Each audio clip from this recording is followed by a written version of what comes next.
What's up everyone, this is Cloud Chief, and in today's video I kind of wanted to get back to basics and go over the menu. This is especially going to be good for new players. If you are a veteran player, you're probably not going to get a lot of value out of this video. However, I'd still stick around. You might learn a couple of things that you weren't aware about, but you probably know most of this. This is more to get people familiar with the menu, considering you are going to spend a lot of time in the menu if you are playing this game. So let's not waste any more time. Let's actually go through and jump into it. So to pull up the menu, you hit the minus key on your number pad on your keyboard, or if you have a controller, you have it configured, you push whatever button would pull up your menu. For me, who actually uses a PlayStation 2 controller, I actually push the square button. We're going to go over everything in the menu, but for now we're going to skip status, because there's a lot of sub-menus under status, and config. We will come back to those last. When you pull up your menu, as you're showing up, and you can see on my screen right now, there are two sets of menus. So now that you have it pulled up, like I'm scrolling through it, but if you hit to the right or left, doesn't matter which way, it'll go to the second set of menus. So there's two sets of menus, though you have to be aware that you need to scroll through both of them. So we will just start by going right down the list.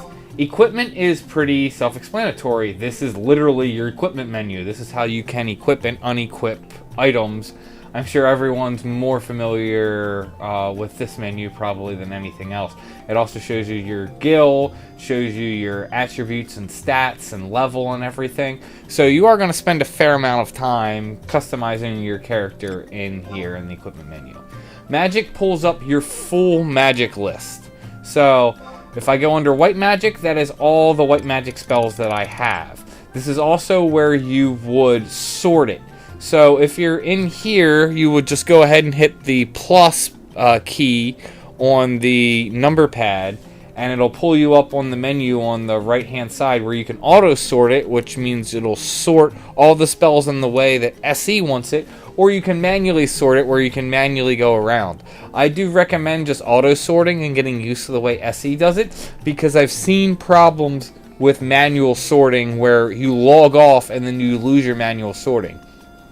So you can go ahead and manual sort it if you want, so you know where everything is, but there's a good chance you might have to go back and manually sort it every time you log on, which would be a royal pain, which is why I just recommend getting used to auto sorting.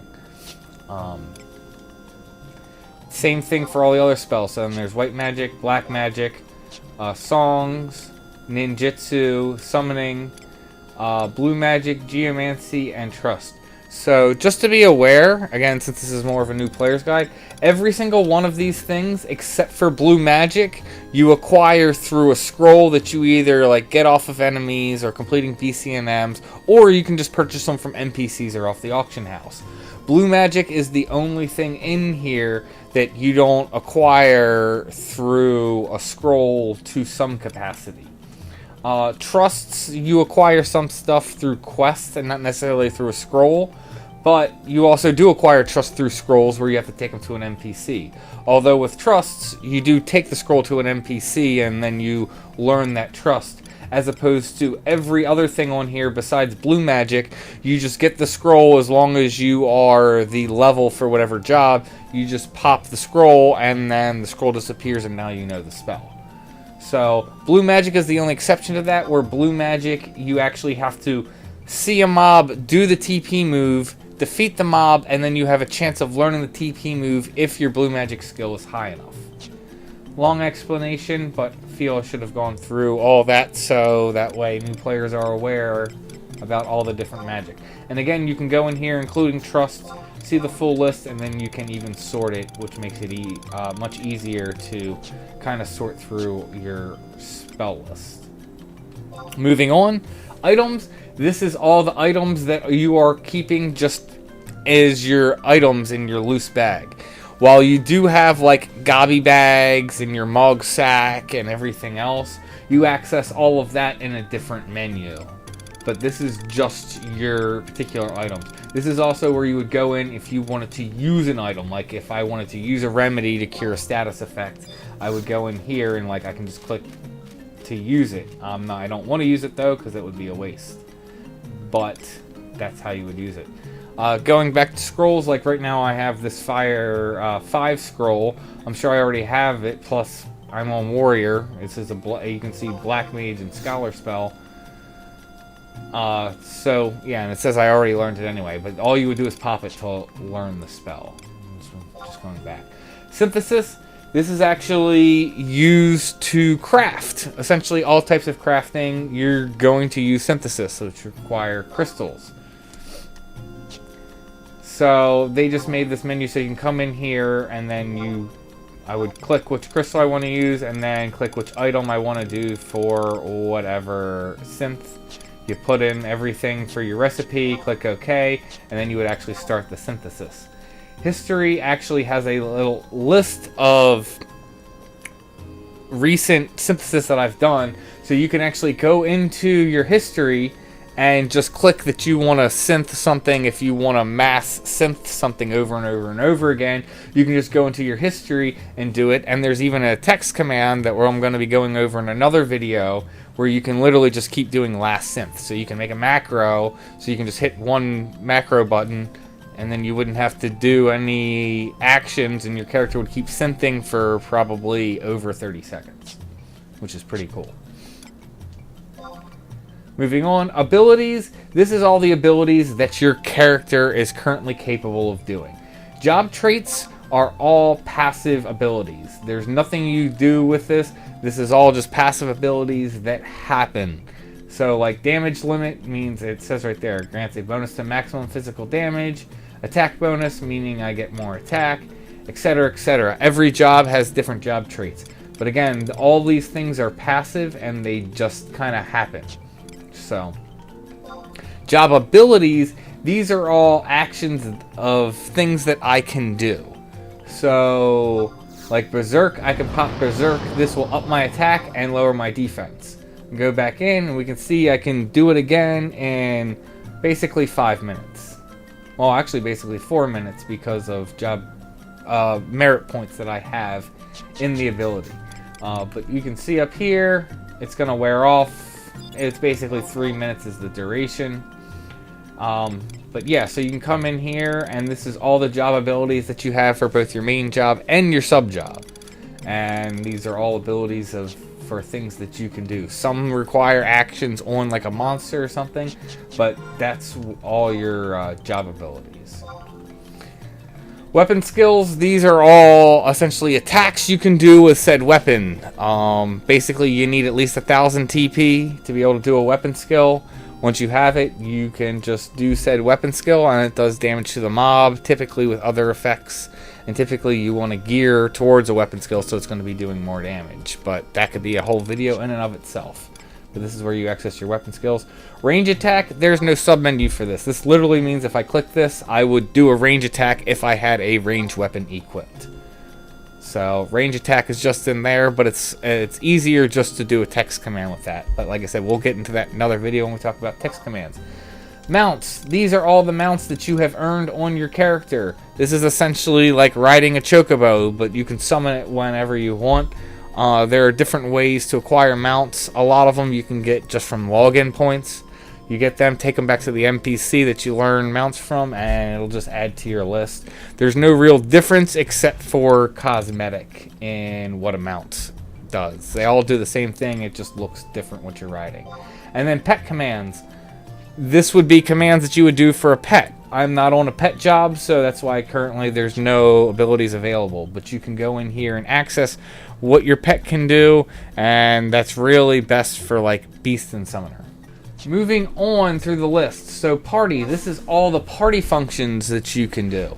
This is involved with me looking for a party, so I could put seek party up, but I don't really see people do this anymore. And so right now I have my flag up basically saying that I am looking for a party. So then we can go under here for like find members. And if we go all areas, let's see if anyone else is flagging. Nope, I am the only person on this entire server flagging. This is more of a function that people would do for leveling up, you know, a decade ago, when a big part of the game was trying to get to level 75, and you would need to do it through party setup.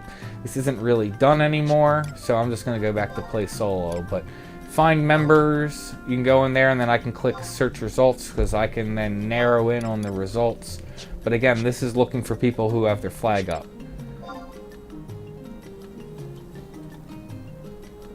I don't actually know what this request is. It's interesting that I go in here, it says really reset request history. All requests to join have been deleted.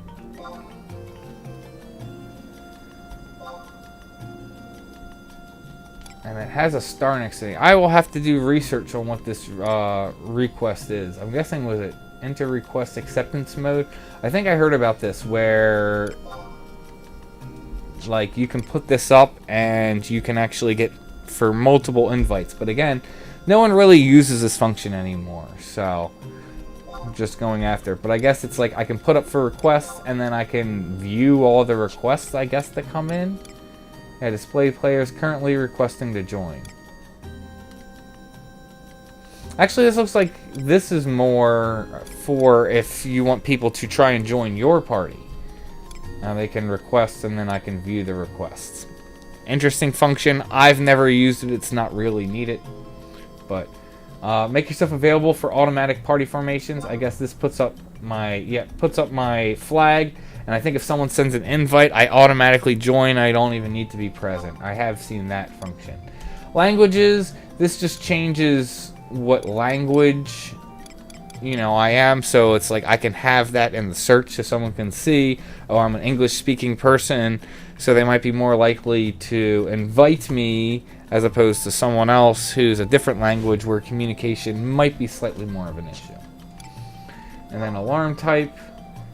I think this is just different types of alarms. Yeah, so it plays different sounds when I get a party invite. But again, no one really uses the party function anymore. This is more something that was used a decade ago. Trade function. You use this to trade with other players, or if you need to trade something for a quest. There's often times where you will have items and you need to turn them into an NPC to finish a quest. You would go use the trade function. Like right over here, and go to the home point, trade. Pick what I want to trade, click OK.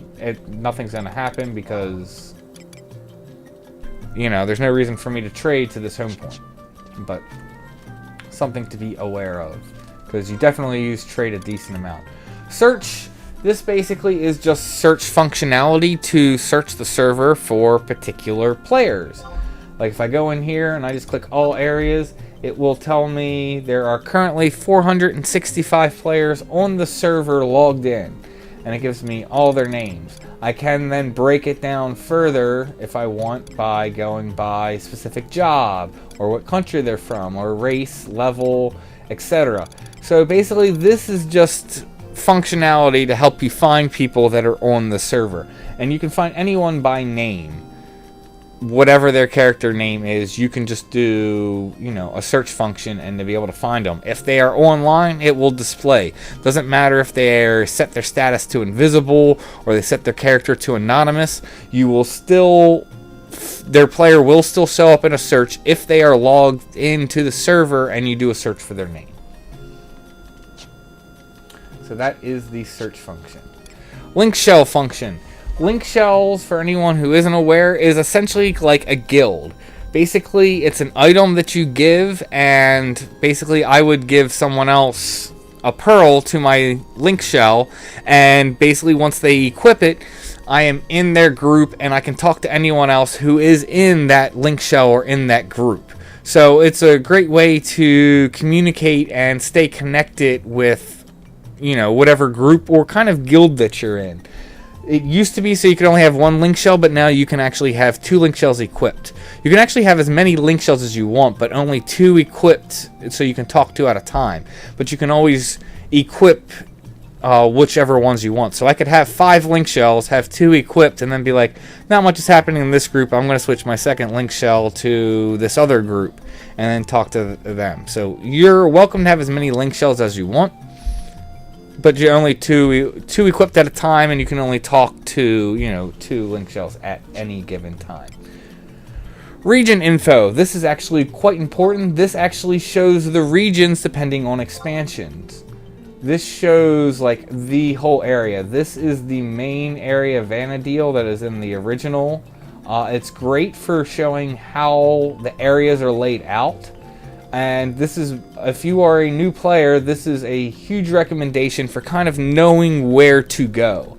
Like say I was from Windurst and I knew I needed to get to Juneau, but didn't exactly know how. If by following this, you can see I mostly need to go north and west. So basically, by zoning out to Saruda Baruda, I can see which way I need to go. So if I wanted to keep going north and be heading from Saruda Baruda more towards Juneau, I would have to go from here, which is going to be one of these zones, most likely East Saruda Baruda, because these other areas like Outer Harato and Gideus and stuff, those are more like dungeons. So like East Saruda Baruda connects to Tarongi Canyon, which you can see right there. And then basically that would end up going up and connecting to the mountains and so on and so forth. And so you can kind of see how the layout is and which way you'd be and which way if I was trying to, say, get to Juneau. It's not the easiest to know because for a new player, you're not going to know, oh, like almost every single one of these things on here is a dungeon except for West and East Saruda Baruda. You wouldn't know that, but these are all connecting zones around the area, so it can be used as a tool to help figure out where to go and where areas are. So this is definitely useful. There's also, it shows all the different regions. So this is Besieged. This is all the Arch-Ergon zones, and kind of the same, similar way that you can kind of look and see where everything is. Help you get around. Campaign, this is for everything that is in the past. And this is tied to Wings of the Goddess, is what this zone is. And then the last one, Colonization, is tied to Adelan. This is all the Adelan zones. And again, you can kind of look at it and see where stuff is and help you. Honestly, the first one is going to be the best. This Adelan one isn't really laid out the best, plus it's much easier to warp around. I don't think I've ever really utilized this except for seeing seeing the rankings of the colonizations. Other than that, I don't really use it. They also tell you the currency. Like in here, I can see what my bailed is. I don't really have, like I have not even 4,000 allied notes, because I have not done much in the past. Besiege, you can see I got a decent amount of Imperial standings, and then this is going to be Conquest points, decent amount of Conquest points. So that's where you can see everything for the region. Very, very useful. Then maps. Maps are extremely useful. And the map function, I've actually was even talking to someone the other day about this, and I can't think of any other game where you kind of have like an interactive map like this, because I have a map. You can like zoom in, zoom out. I can go in and put all these different markers. So like I have you can put up basically, it looks like 20 markers on any one given map. Also, it gives you wide scan function. And for anyone who happened to play a long time ago, wide scan is now available to every job. It used to only be available to Ranger and Beastmaster. It is now available to every job, and you definitely should utilize this. This is especially good if you're doing a quest and you're looking for an NPC. You can just come in here, go and see, figure out which NPC you want, click, and then just say you want to track it. And now you can see on my little mini map down the bottom left hand corner, it says 6 of Hearts, and it's literally pointing north because he's in that direction. And so it literally is allowing me to track, and then I can just pull up my map and it shows right there. I can stop wide scanning and find someone else. You can only wide scan one thing at a time, but this is great for tracking, and it also works for monsters. So it's great for trying to track NMs or just other particular monsters that you're looking for in the area. If you're trying to farm, say, one particular item, you should definitely use it. And then last is just the change map function. This just literally allows you to change to any map that you currently have. And it'll just pull up the map, and then you pull up and it'll show any markers that you might have. Let me find one where I do have markers. I'm trying to think of... This should be one.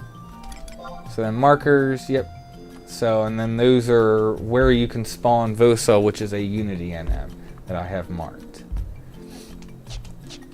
So that's it for the main menu. So now let's move to the second menu. So missions, this literally just tells you the status of your mission. So you come in here, nations are going to be one of the 3 original zones. So Sandy, Wendy, and Bastock are what's going to be under for nations. So you can see I currently don't have any missions flagged, but these are all the missions I've completed.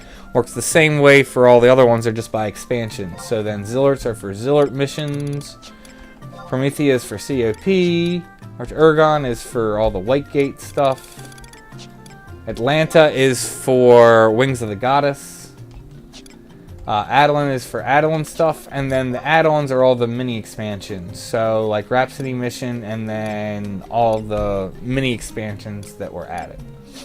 So you can go in there. If it's been a while since you've played, you can very easily go under your missions tab, figure out which mission you did, and kind of figure out where you're at so you can pick up where you left off. Very useful. Quests work kind of the same way as missions do, except for this is just for quests.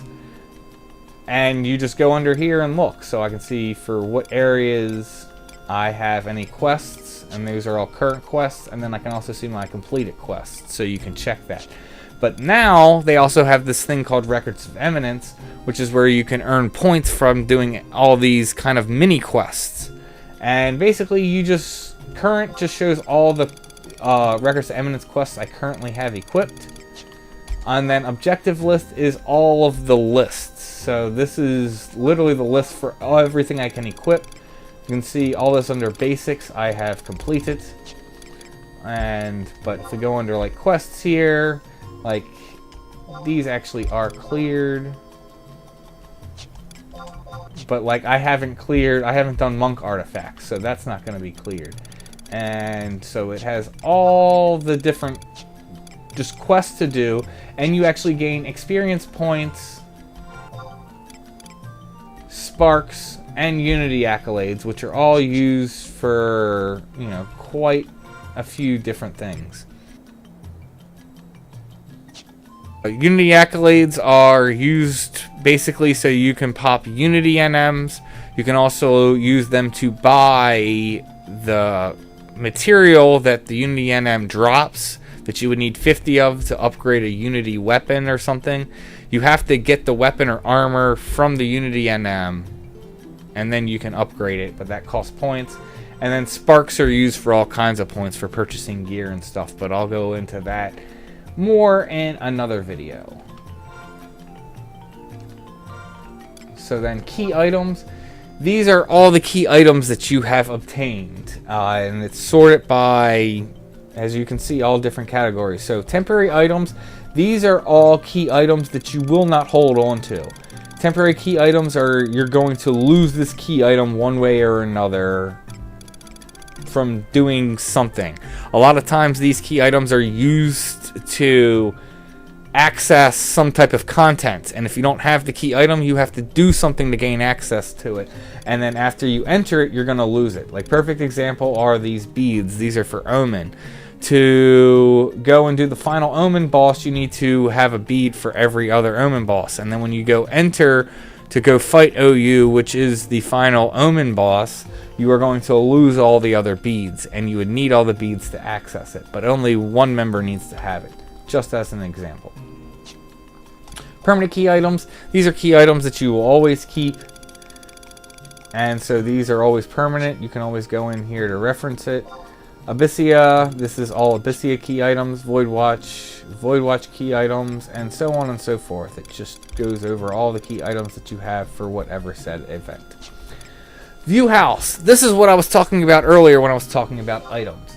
This is how you can view all the items throughout your entire Mog house or bag or wherever you have it stored. This is also how you're going to access your wardrobes and where you're going to put your equipment into your wardrobes. So you would just go under, like I said, just view house, and then it pulls up, and then you can access whatever. So if I wanted to put something in my wardrobe, I can't because it's full, but you can see it pulls up. Here's my item list, and then here's my wardrobe. So I can just click and I can move it out of my wardrobe, although I'm going to go ahead and move it back. And so yeah, the same thing for any of these, like your Mog case, Mog sack, Mog satchel. These are all just literal bags for space that I have on me, and so I can put this stuff in here and I can access it any time. The Mog locker storage, Mog safe 1 and 2, that is all stuff where I would have to go to town and go talk to a Moogle to access that, but that is more storage. From my understanding, the way the game's built, 80 items is all that they said that they're capable of building the game to for one slot, which is why they add all these other slots. But there is a decent amount of space that you can access once you've unlocked it. Not all of these are available off the get-go. There are quests and stuff you have to do to unlock some of these things. Bazaar. Bazaar is literally, basically, if I wanted to sell things directly out of my item stuff. I even have things in my bazaar. If you look right now, there is that bag on the left-hand side next to my name. That means I have a bazaar. So if we go and check me, I will see all my items, but then we go under here, view wares. This is where my bazaar is. So I currently have a savory shank in there that is purchasable for 300k, and then Rift Dross, which is purchasable. I have 12 of them that you can purchase for 500k. So very, useful, because you can put things in there for whatever price you want. Of course, if things are exorbitant price, don't really expect people to buy them. I will actually often put things in there that I don't really want to sell, but I'm willing to sell, but at a higher price. Because if they sell at the higher price, hey, I made money and I know I can buy it cheaper. If they don't sell, well, it wasn't something I really wanted to sell in the first place. So you got to kind of do research and figure out what you want to sell anyway. And then you come in here, see, I can set the price for whatever I want. I can also go in here and edit a comment, so you can have a bazaar comment to say whatever you want. I can say what items I have, or I can even have it so when people check me, I'm advertising something completely else. Like, I know my main kind of advertises my YouTube channel. Macros. I'm not going to dig too much into this because, again, we're going to make a whole nother video about this. But here's how you can access your macros. You get 10 sets of macros per pallet. There's 20 pallets. We should have at least 22 since we have 22 jobs. Essie. But, yep, so you can go in here, look at the macros. This is how you go in here and edit macros. Like I said, I'm not going to go into too much detail because I'm going to make a whole nother video just about macros. But, yep, here's how we access our macros, and here's how we access our gear sets. So you can make gear sets so it has all the equipment, and then you can literally change to that exact equipment on the fly just by invoking that set. Again, we'll go over that extensively in another video. Config, we're going to skip for now because I'm going to come back to that because that has a whole subset of menus by itself. So help desk, this is if you're having some sort of a problem. I've never really used this question and answer search, but this apparently can search for things in the game for terms to help answer some questions. Adventuring primer, I don't even know. I guess this is just gives you, tips. Okay, so this literally tells you, tips about the game. If you had some, questions, concerns. Wasn't even aware all this existed. So, quite a bit of information here. That's pretty cool.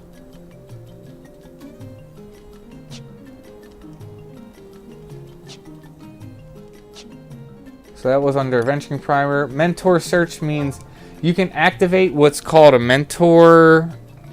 So kind of like how I have that bazaar icon, you might see someone and they'll have an M icon. That means they've actually gone through the steps and they've set themselves as a mentor. So if you really want someone to help you out, you could try and find a mentor on your server and talk to them. Typically, someone who sets themselves as a mentor is going to be a little more open to giving advice and stuff rather than just some random people.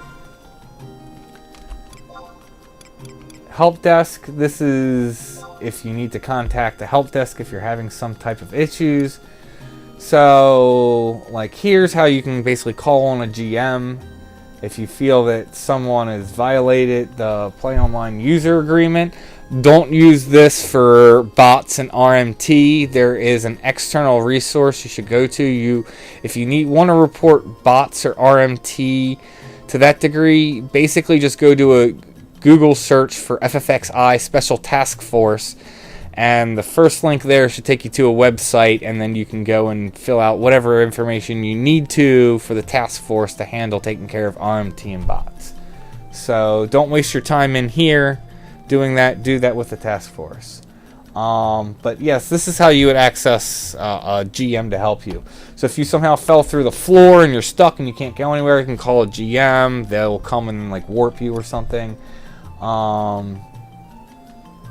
I'm not sure what this is. I guess if you're having some type of issue with your controls. But that's what the help desk is for. You can come in here and access that. Or if you have some kind of technical issues. Also, if you do use the help desk nowadays, expect a decent delay before a GM's actually going to show up. And then, so here's, I see how you can enable and disable mentor status. And then this is how, when you first start a new character, you'll have a question mark next to your name. That'll eventually disappear. I know there's various things to do, but you could also come in here and just literally turn it off. You could create a brand new character and immediately turn off so you don't have that question mark next to your name. And you can do that in here. Current time, basically that toggles. So underneath my compass at the bottom left, you'll see I no longer have a clock, where I did have a clock. If I click it again, so I have the clock again. It gives me the current position I'm in, and then it also tells me the red means telling me that it's Fire's Day, and it's currently almost 5 a.m. in game time. Also, by doing it, it pops up in my menu telling me what the Vanadil time is, and then also what real life time is, and then also basically the percentage of the moon and whether it's waxing or waning. Communications, this basically just accesses my friend list, and then here's everything that you can access in terms of doing emotes for an emote list. So you can go into friends list, you can see the list. If anyone sends you a message, you can access the messages here. This is also where you can turn on your online status. I'm currently set to invisible, which I can set to away. If it's set to away, no one can send you tells. They will get a message saying that you're currently set to away. And then online just means I'm online and everyone in my friends list can see when I'm online. Shutdown. You click that, it's going to shut down the game. If you're in your Mog house, it will instantly do it. If you're out in the world, it'll have a 30-second countdown where you can't be interrupted and you can't change from your resting position to completely shut down the game. When you click shutdown also, that is also going to completely shut down POL. Basically, it's going to exit 11, it's going to exit POL. All the applications will be completely done. Your PC should be back at its desktop. If you wanted to somehow go back in 11, you would have to relaunch Play Online and go through the whole login process again. Log out literally just logs out that character, takes you back to the login screen so you can access all the other characters. And that's it for the base menu. So now let's go back and look at status and config. Alright guys, so let's get into status, because status has quite the sub-menu in and of itself, and there is a lot here. So just by clicking on status, it basically pulls up my attributes and HP and everything in the menu. It also tells me how much experience I need for my next level and or merit. And then I have this nice other menu right here to look at. So if we go under profile, this tells you more that you need to know, basically about like what nation I'm from, race, where my home point's set, what rank I am, and then that bar shows you how many rank points I have. So when you're doing missions, you need to be at a certain rank point level for you to get certain missions. And you get more rank points either by doing missions or trading crystals to NPCs that can give you signet, and that will give you more rank points. Job levels. This is literally just lists out all the jobs you have unlocked, shows there, and shows, you know, what level they're at. For this character, I have everything to 99, so not much to say. Combat skill. This literally shows the combat skill for the job. However, this menu is going to change per job. You know, what is it? If we go under here and look, like this shows all the different skills, but while War has access to pretty much everything, it doesn't really have access to Katana and Great Katana. And you can even see, like, Katana is pretty low compared to all the other numbers. It's 166 and Great Katana is 155. Because I'm getting that skill from my sub-job, which is Ninja. If I change my sub-job from Ninja, I wouldn't even have Katana or Great Katana in there at all. So, just be aware that your combat skill is going to change depending on your job and sub-job. If it is white, that means that skill is not capped for your current level. If it's blue, like you see right here for all my skills, that means all those skills are capped for my current level, and I'm at level cap, which is a good thing. That's where you want to be. Magic skill, same thing as combat skill, except for this is all for just magic stuff. As you can see, the reason everything's at 16 is because of merit points in those skills, where I really don't have any skill, because War doesn't have any in there, and I have a little bit of ninjutsu, because again, I'm subbing ninja. So, but same thing as combat skills, except for it's just for magic, it just has a different. Craft skills, this literally shows all my crafting. As you can see, I've done absolutely no crafting with her whatsoever. I've done a little bit of synergy to get items that I wanted out of synergy, so that's level 5. But right here, yeah, you can see your rank, because everything's amateur. I haven't done anything with it, but if you've advanced in your crafting rank, it'll say what rank you're at, and then the number will actually have what level you're at, where mines are all 0. Currencies. These are all kinds of different currencies that are in the game. And you can come in here to see exactly what you're at. So, like, I can see my conquest points with Winders. Pretty good. I've never actually, with this character, been aligned with Sandy or Windy, hence why those are 0. Tells me all, like, my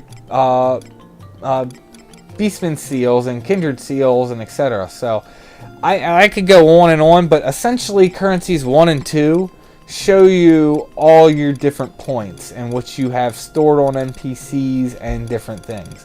So this is a great way to check, you know, what you have without actually having to say go to another town and go to a specific NPC, because I can see exactly how many points I've accumulated. And currency 2 is the exact same thing, it's just different currency. Pretty much this is going to show everything pre-Adeline. And then currency 2 is going to show like all Adeline type stuff and stuff that's post-Adeline. So it's a good way to know, be like, if what I'm looking for is at pre-Adeline, should be in currency, just currencies. If it's post-Adeline, it's going to be under currency 2. As you can see, like silver slips, canteens, here's all the ambuscades. Since it just reset, I have no ambuscade points. So on and so forth. So that's how currencies work. Unity. This is your Unity list. So go under Unity info. Takes a minute for it to pull from the server, but this is actually pretty cool. So it tells me the ranking results, the partial ranking results, my personal evaluation, and everything in there. So basically you need a partial ranking of 5 to be able to summon your Unity trust that you've aligned for your Unity. So let's just be aware, and then the rankings is the score, the total rankings for that Unity. That should be from everyone participating in it that's in the Unity. And the bottom 2 for the personal and partial personal, that's basically what the point values are that I have for this conquest period, which is a week. Every Sunday morning, either 10 or 11, depending on if it's daylight savings time or not, is when the weekly reset is, and that's when your personal evaluations will reset. Just to be aware. This is also how you can turn on and off Unity chat. So I can be in the Unity, but if I don't want to see Unity chat coming up, I can just go to inactive, or I can click active and it'll put me in there. This is actually a great way for you to get in the Unity chat if you happen to be on a populated server, and even sometimes if you're not on a populated server. If there's too many people in Unity chat, you can just come in here and toggle it on and off until you get in your Unity chat, and that works. Ranking info, so this tells you all the Unities and what, their points and how they're ranking. So then here's the partial results. So this is for the week, and this is the total results for points they have overall. And then Unity list, this is just literally the different Unities that you are allowed to join, and you can go switch your Unity pretty much at any time. Playtime, all this does is literally say how long this character has actually been logged onto the server. As you can see, this character has accumulated 163 days of logged on time, almost 164. It'll be at 164 in less than 4 hours. So that's all that playtime does. And then merit points. So once you hit 75, you can start accumulating these things that are merit points. It's basically how you can keep XPing after accumulating XP. And you can turn these in for all kinds of stuff. More HP, more strength, more combat skill. That's how, when we looked at magic skill, how I had everything at level 16, even though Warrior doesn't have any magic in and of itself, because all of this is max. So that's basically what merit points are for. You can also use merit points to purchase other things, but that's, again, a whole nother subject altogether. And so I have merit points maxed out. As for mode switch, that basically just changes. So if I'm at XP, it's always going to be putting XP points into my XP until I'm at cap. Once I'm at cap, it automatically switches to limit points. The inverse of that is, say I am not at XP cap. I could go and say limit points, and then I will stop accumulating XP and immediately be accumulating limit points would convert into merit points. You need 10,000 experience points to accumulate 1 merit point. And you can see right there, like, I'm 1 TNL from actually earning a merit point, and I'm even actually capped on my merit points, which I should actually have the thing so it's converting to the goblins, but again, that's another whole thing. And then job points. Job points are kind of like merit points, except for it's for said job, and it happens at 99. And you don't actually get it through experience points. Once you hit 99, you start accumulating a second type of experience point called capacity points. And they get converted into job points, and then you can put job points in. So that's how that works, and that's how you access that menu. So that's it for status. So now let's go jump into config, because that is quite the menu. So now that we go under config, we have quite the submenu here, and there's a lot to go over in this. This is essentially how you would configure almost everything in terms of your menus, your layouts, how your logs work, what filters you have on for your logs and stuff, your controls. So let's get into it, since this is the big thing. So gameplay. So basically, this first thing is how you can turn on and off auto attack. So basically, if I have, if I've aggroed multiple mobs and I have, say, 3 mobs attacking me, as soon as I kill one, if I'm facing one of those other 2 mobs that are attacking me, if I have auto target turned on, it'll automatically target one of those 2 remaining mobs as soon as one is defeated. I can turn it off, so as soon as I defeat the mob, I immediately put my weapon away.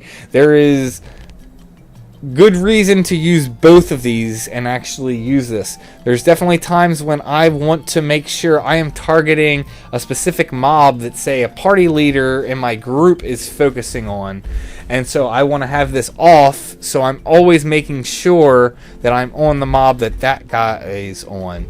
So that way I'm not like hitting a sleeping mob and waking up sleeping mobs. So that's the perfect reason when you may want to turn off auto target. But most of the time you're going to typically want auto target on, so that way you can immediately start attacking the mobs. This just adjusts the sound effects, so that way you can adjust the sound effects that are coming out from 11 and even turn off sound while still keeping sound on your PC. So very useful depending on what you want to do with sound. This just adjusts the gamma effects, so the red, green, and blue kind of effects, so you can adjust the color. This you definitely want to turn on. So this is inventory for auto sorting. Basically what it means is, so say I kill a bunch of different mobs and now I have 3 fire crystals. If this is turned off, inside my item bag I would have the fire crystals all separated. Whereas if I have auto sort turned on, it would sort it and it would stack all the crystals, so you would see that I would have 3 fire crystals in one slot instead of taking up 3 different slots. So by default this is turned off. You definitely want to turn auto sort on. And this is just how it sorts the items in your inventory. You might want to check out type 2. I personally like type 1 just because that's what I've always used. I'm used to how the items are sorted that way. It's sorting them by category, where this is sorting them by name. So again, you would have to play with it and find out what's best for you. Chat filters. This is literally where you can turn in and turn on whatever filters. I like having shouts and yells filter. There's been a couple that have popped up during here. Basically, if the filter is on, you won't see it. If it's off, then you won't see it. So I do have some things on, like I don't want to see all these. It helps limit my log. I could probably go through and turn on even more. But essentially, this is how you can keep things from popping up in your log, is coming in and turning on or turning off chat filters. If it's off, it's going to pop up in your log. If it's on, it will get filtered out of your log. Fonts, this is how you can change the font colors. So like my normal chat and say, you can adjust what color it is. Tell, you can see right there what the color it is, how it's coming up on the left. Again, you can adjust colors how you see fit, so you can make whatever colors you want for whatever's happening. This is definitely cool because some people, some people might be colorblind, some people just might not like the colors, and the fact that it gives you full function to adjust the colors however you see fit is pretty cool in my opinion. So, feel free to go in there and mess with it. I have all mine just set as default. Windows. So, this is for the actual chat box that we see here. Like I said, I didn't have yells filtered on. They're filtered now, so we won't get any more. So, this is my window. I have it set for one window, and this is how the window reacts. So if we go back under here, so shared window, meaning that I have it set so that way everything's coming in under one window. So we can set it so that the log view is vertical, horizontal, or turned off. I can have timestamps turned on or turned off. You should probably actually have this timestamp on, because then I'll actually see seconds. But you can turn timestamps off, and I actually can know what's happening. This actually changes like what your windows look like, what type of window. I'm used to this, so I just keep it. And then this just gives you visual effects for your windows. You can turn that on or off. Then you can turn on, so I can have a second window. So see how I have it horizontal now, you can have the two, or I could do it vertical where it's stacking the windows. I'm going to have it off so I only have one window, just because of how I personally like to play. I'm sitting on a couch and I have this on a TV. I'm not sitting at a computer in front of a computer monitor. If I was and I was closer, I would definitely do the two windows, and then you can actually tell it what goes to what window. So you can also set how tall the window is going to be and the width, and so you can adjust all those different things with what goes on with the window. So in logs, this is where I would actually adjust what goes in what window. So like chat, I want this to go into window 1, window 2. Yeah, you can see you have whatever settings turned on for what. So you can adjust it so that way I can have, say, combat happening in one window and chat happening in another window. That way someone can send me a tell and I'm not going to miss it because it's in one log that isn't quickly going through because of combat.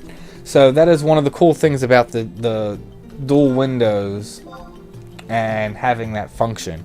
If I didn't have my configuration set up the way I did, I definitely would have 2 windows, and that would actually make, you know, life a little bit easier. But miscellaneous, this is starting to get into different things. So basically I can have damage displayed in the log. I have it both the log or the screen, or just the screen. This is where if I do damage, then how much damage I do is going to pop up over the mob's name. So you can just set how you want it. Character info, this is if I want to be anonymous or not. If I turn it to hide, see, it changes my name to blue. And now if you do a search for cauliflaw, you're not going to see that I am on warrior nin. So you're going to have no idea what level I am and what job I'm on. So you can hide character info for whatever reason you want. Shadows, this just displays character shadows. You can adjust it. Weather effects, again, you can turn off weather effects. So if it's like snowing, you're not seeing as much snow. If you turn it off, this is typically good. If you got a slower PC, it'll help with it, you know, performance with playing the game. Character models displayed, I can turn this down, which means it's going to show less characters. So if I'm in town and there's 100 people in the area in town, if I turn this low, I'm not going to see all the characters. So again, this is something you can adjust if you're running on a slower PC and you're going to have performance issues. This is just going to change the different type of icons, the way that the icons show up. And then this is going to be whether it actually style locks you know, whether your character is going to change or not. So by setting your armor to static, it means that the armor is not going to change. And the best thing about it is if you change armor or weapons, your character like disappears for a second and then it comes back with whatever armor and weapons it's now equipped with. By locking this, the character won't blink and you won't lose target on them. So actually in reading this, I actually said this wrong because I think it's under a different menu. This is actually going to show statically for other people, or it's going to be normal. So if you know you're going to be having performance issues and stuff, you might want to set it to static so that way other people aren't changing their gear and armor, and it'll be less graphically intensive and use less resources on your computer. So this just has to deal with clipping. I don't really know. I haven't really messed with too much with this. This is so like I can turn this off, and so if you're say running in sand or snow or whatever, you'll actually see footprints. You could turn it off for some reason you want it, again, for performance increase. Animation frame rate, again, you can turn it down for better performance increase. This is depending on the keyboard you're using. You can change the keyboard layout. If say you're playing like on a laptop and it only has a compact keyboard, you can adjust this. This is just the background aspect ratio. You can see how like adjusts, depends on what the ratio is. I keep it at 4:3. This is assigning key. I guess if you want to assign different keys for movement, I'm going to keep it at default. This is just the size of your macros that shows up, and then this is whether it shifts the macros depending on your menu. So you can make it static so they don't shift, so that way they're always showing up in the same spot or not. So again, this is more of a performance thing, so it can show weapon effects. Style lock, this is what I was talking about before, but this is for yourself. This is so, like, right now I have it set to static. Like, I can go ahead and change my gear.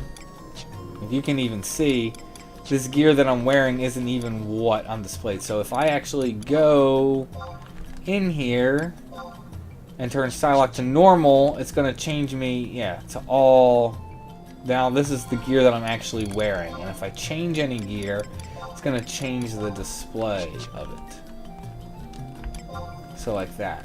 So then if I go in here and then we go back and we set this back to static, so now I can change my gear. You can see it's changed, but it didn't change the display.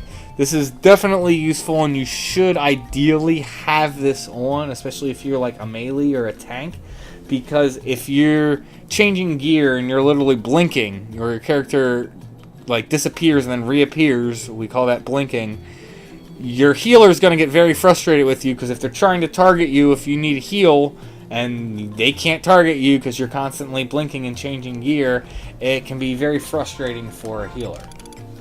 So definitely make sure you have you know, that turned on. You definitely want style lock set to static. Area display, I'm not sure why that was turned off. So this is going to deal more with sub-targets and the way your cursor looks. I don't know. Displays a visual effect on the targets. Okay. Party status icon. You want this definitely turned on. This is so you can target a party member and you can see what status effects they have. Can't really show this to you without getting having someone else in my party.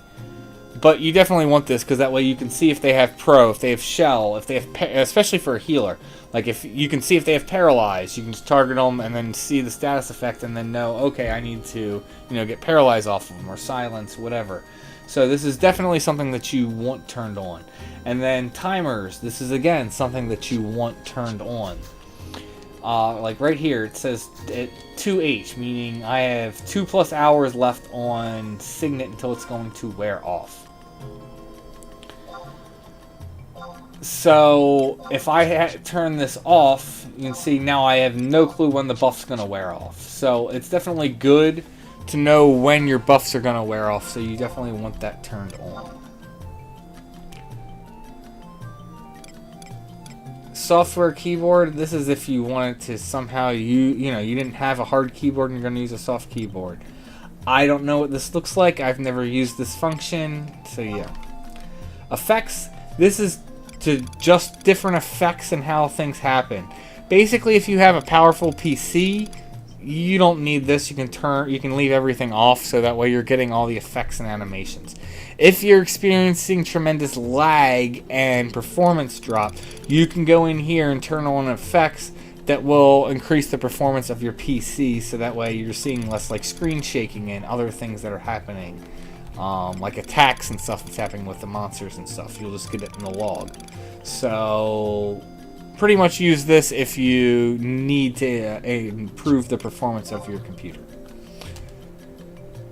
So mouse and camera. So I don't use a mouse, so I don't really know what the difference is between Type 1 and Type 2, but this is essentially how your mouse is going to control if you end up playing with just the keyboard and mouse. Screen edge panning. Again, this is going to deal with the mouse and how that the screen pans. I don't use a mouse, so I don't know. Camera view. So whenever you like go and talk to someone or something, the chase cam will like move. It's actually not bad if you were trying to do some type of cinematic recording, but personally, the little bit I tried and played with it, unless I was trying to go with a dramatic effect, I wouldn't use this and would just keep it to normal. And then this is just literally the controls. Like, so if you're looking up and down, whether the controls are inverted or not, is literally all that is. And then global. So this is, you could turn chat filters on. So if someone curses, it'll come up like all question marks, so you won't exactly know what they say. It is what it is. And then auto disconnect. So basically this is by minutes. So 10, 20, 30, 40, 50, or an hour, or turned off.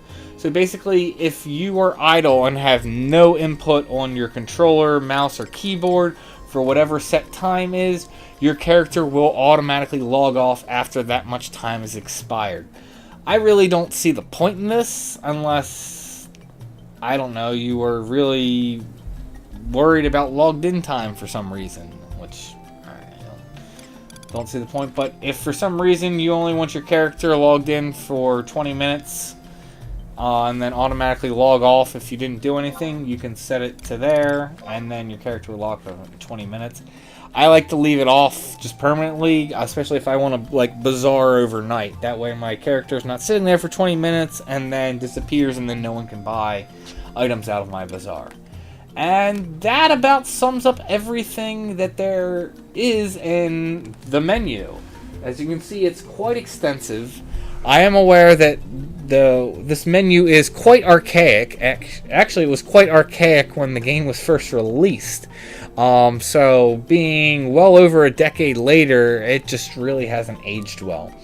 So if you are going to play 11, you do want to get used to the menu. You want to know what's in the menu and get used to, you know, moving through it and accessing what you need. So it is a vital function for playing 11. So I wanted to go over it for new players and make sure that they're aware of all the functionality of it. This video ended up being longer than I thought it was going to be, but again, I thought it was important to go over all the functionality. Thank you guys for tuning in, thank you for supporting the channel, and as always, may you have success in all you do.